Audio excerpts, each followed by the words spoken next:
экспонаты Нюрнбергского музея «Чорон» и подсвечник государственного деятеля Степана Васильева.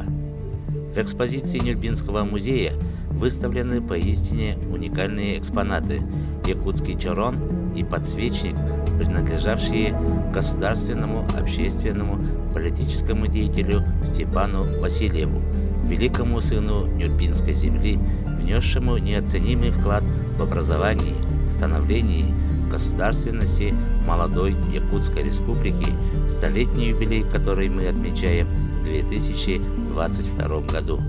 Кто знает, может, этот чорон, имеющий возраст около 100 лет, изготовленный якутским мастером УЗ, радовал молодого Степана Васильева, и, быть может, глядя именно на этот чорон, он видел свой народ, свою республику через года, через века, образованным, развитым, идущим вперед.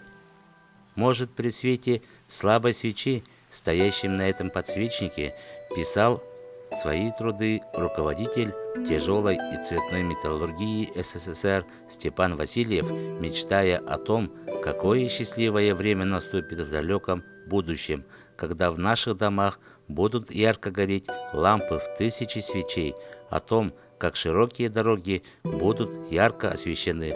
Кто знает, может, так и было.